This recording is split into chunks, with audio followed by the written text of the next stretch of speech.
ये कहानी है 2000 साल पहले के चंदू की। चंदू अपने घर के बाहर खेल रहा होता है, तभी एक व्यक्ति उसे अपने साथ गुरुकुल लेकर जाता है और उसे शिक्षा दीक्षा देता है और 25 साल की उम्र में वही चंदू बनता है अखंड भारत का सम्राट चंद्रगुप्त मौर्य। और ये कहानी है 2022 के चंदू की। 2022 का चंदू अपने घर के बाहर खेल रहा होता है, तभी उसके पिता उसके पास आते हैं और उसे जबरदस्ती स्कूल लेकर जाते हैं। और चंदू 25 साल की उम्र में अपनी पढ़ाई पूरी करता है, तब जाकर उसे महीने की 10-15 हजार की जॉब मिलती है और उसके माता पिता बहुत ही खुश होते हैं। और क्या चंदू के माता पिता को खुश होना चाहिए? क्या मॉडर्न एजुकेशन सिस्टम बेहतर है गुरुकुल शिक्षा पद्धति से? यह जानने के लिए हम आपको गुरुकुल शिक्षा पद्धति और मॉडर्न एजुकेशन सिस्टम के 10 कंपैरिजन पॉइंट्स बताएंगे और उन कंपैरिजन पॉइंट्स को ध्यान में रखते हुए हम यह पता करेंगे कि मॉडर्न एजुकेशन सिस्टम बेहतर है या गुरुकुल शिक्षा पद्धति। शिक्षा सबसे शक्तिशाली हथियार है जिसमें दुनिया को बदलने की शक्ति है, पर ऐसी शिक्षा किस काम की जिसने भारत से चंद्रगुप्त तो छीन लिए पर पढ़े लिखे बेरोजगार थमा दिए। यह बात हम इसलिए कह रहे हैं क्योंकि भारत में 80% इंजीनियर्स अभी भी बेरोजगार है। फिर भी भारत में हर साल 15 लाख नए इंजीनियर्स निकलते हैं और उनमें से भी 60% हर साल बेरोजगार रह जाते हैं। तो 10 पॉइंट्स में सबसे पहले बात करते हैं पहले पॉइंट की। पहले पॉइंट में हम बात करेंगे गुरुकुल और स्कूल के अर्थ की। गुरुकुल क्या है? गुरुकुल का अर्थ वह स्थान है जहाँ गुरु का कुल यानी परिवार रहता है। प्राचीन काल में शिक्षक को ही गुरु या आचार्य मानते थे। स्कूल का अर्थ, स्कूल शब्द ग्रीक भाषा से आया है जिसका मतलब होता है अवकाश। ये अजीब लगता है कि स्कूल का अर्थ अवकाश कैसे हो सकता है, क्योंकि अवकाश का अर्थ होता है छुट्टी का समय, यानी कि जब हम पढ़ाई नहीं करते हैं। खैर चलते हैं दूसरे पॉइंट की तरफ। शुरुआत। गुरुकुल शिक्षा प्रणाली की शुरुआत आज से हजारों साल पहले वैदिक काल में हुई थी, जब पूरी दुनिया में कहीं भी शिक्षा प्रणाली मौजूद नहीं थी। मॉडर्न एजुकेशन सिस्टम की शुरुआत सन 1835 में हुई थी, जब भारत अंग्रेजों का गुलाम था। तो आप यह कैसे सोच सकते हैं जिन लोगों ने भारत को सोने की चिड़िया से भूखमरी पर लाकर खड़ा कर दिया है, वे हमको एक अच्छी शिक्षा पद्धति देंगे। पॉइंट नंबर 3, विद्यार्थियों के चुने जाने का आधार। गुरुकुल शिक्षा पद्धति में बच्चों को उनके एटीट्यूड और नैतिक मजबूती के आधार पर चुना जाता था, जो उनके व्यवहार में दिखाई देता था। पर मॉडर्न एजुकेशन सिस्टम में जितनी ज्यादा फीस होगी उतनी ही बेहतर स्कूल में स्टूडेंट को एडमिशन मिलेगा। छात्रों को चुनने के बाद चौथा पॉइंट आता है उनके रहने का तरीका। गुरुकुल शिक्षा पद्धति में छात्र आचार्य के घर यानी गुरुकुल में ही रहते थे। इससे छात्र पूरे दिन अपनी शिक्षा को ग्रहण कर पाते थे। पूरे दिन गुरुकुल में रहने के कारण छात्र विषयों को बहुत जल्दी और अच्छे से सीख पाते थे। और वहीं मॉडर्न एजुकेशन सिस्टम में छात्रों को सिर्फ 4 से 5 घंटे ही पढ़ाया जाता है, जिससे ना तो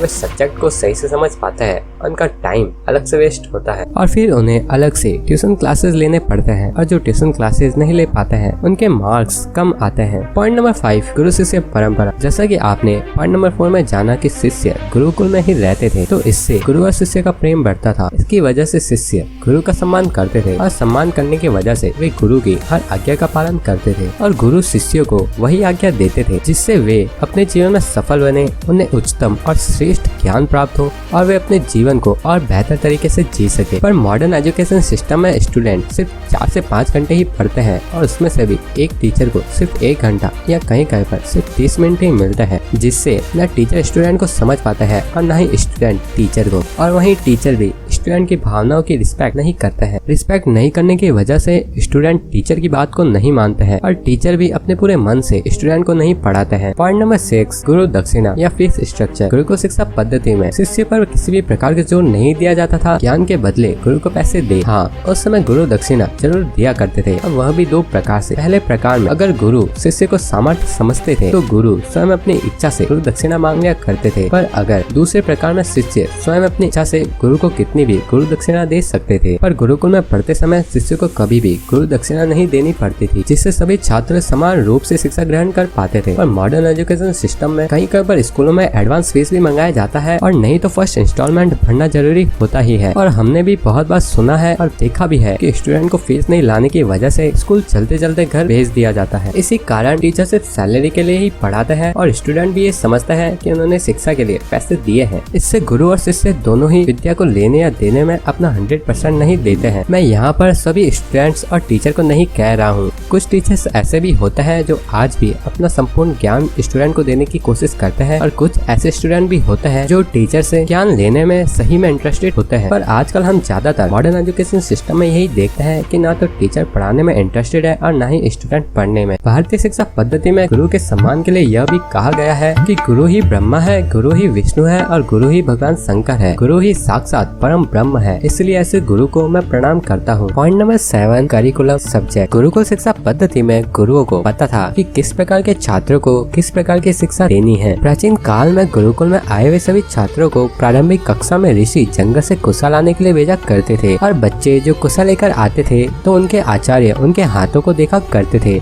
कोई बच्चा कुशा तोड़ कर लाता था, कोई जड़ से निकाल कर लाता था, कोई तरकीब से किसी वस्तु से काट कर लाता था, कोई अपने हाथों को छील लाता था और कोई बड़ी कुशलता से अधिक कुशा भी ले आता था और हाथ भी सुरक्षित रहते थे। इसी आधार पर आचार्य शिष्यों की बुद्धि का पता करते थे और यह तय करते थे कि बच्चों की रुचि तकनीक ज्ञान विज्ञान में अधिक है या शारीरिक बल में अधिक है, अथवा शिष्य को समझा बुझा कर शिक्षा की राह में लाना पड़ेगा। पर मॉडर्न एजुकेशन सिस्टम में स्टूडेंट क्रिकेट में अच्छा है तब भी उसे मैथ्स ही पढ़ाया जाएगा, अगर वह सिंगिंग में अच्छा है फिर भी उसे मैथ्स ही पढ़ाया जाएगा, अगर वह डांसिंग में भी अच्छा है तब भी उसे मैथ्स ही पढ़ाया जाएगा, क्योंकि मॉडर्न एजुकेशन सिस्टम में हमें सिर्फ वही पढ़ाया जाता है जिससे हम किसी के यहाँ नौकरी कर सके। पॉइंट नंबर 8, उद्देश्य। गुरुकुल शिक्षा पद्धति के कई उद्देश्य थे पर उनमें से मुख्य उद्देश्य थे शिष्य का ज्ञान विकसित करना, उसका शिक्षा पर अत्यधिक ध्यान केंद्रित करना, शिष्य के व्यक्तित्व का संपूर्ण विकास करना, उसका अध्यात्म के प्रति जागृति और साथ ही शिष्य प्रकृति और समाज के प्रति जागरूक रहे और लास्ट में उसके जीवन में सेल्फ कंट्रोल और अनुशासन का हो। और वही मॉडर्न एजुकेशन सिस्टम के उद्देश्य होते हैं स्टूडेंट्स को जल्दी से जल्दी कोर्स को पूरा करवाना और भले ही वह उनके काम का हो या नहीं हो, स्टूडेंट को उसे याद करना या कहे तो उसे रटना जरूरी होता था। तीसरा, स्टूडेंट को पूरे साल वह नॉलेज नहीं हो फिर भी चलेगा पर पूरे साल में परीक्षा के एक दिन उस नॉलेज को पेपर में लिखना जरूरी होता है। भले ही उस एक दिन के बाद आप उस नॉलेज को भूल जाओ, आपके जीवन में कोई भी खास फर्क नहीं पड़ेगा। अगर आप एक स्टूडेंट है तो आप ये अच्छे से जानते होंगे कि आपको भी पिछली क्लास या उससे भी पिछली क्लास जो पढ़ाया गया था वह एग्जैक्ट याद है। आप में से ज्यादातर लोगों को वह याद नहीं होगा, क्योंकि ये एक साइकोलॉजी फैक्ट है कि हमारा ब्रेन सिर्फ उन्हीं बातों को याद रखता है जो हमारे रोज काम में आते हैं, और जो नॉलेज हमारे काम में नहीं आती है वह हमारा ब्रेन ऑटोमेटिक डिलीट कर देता है। यानी कि जो आपको पिछली कक्षा में पढ़ाया गया था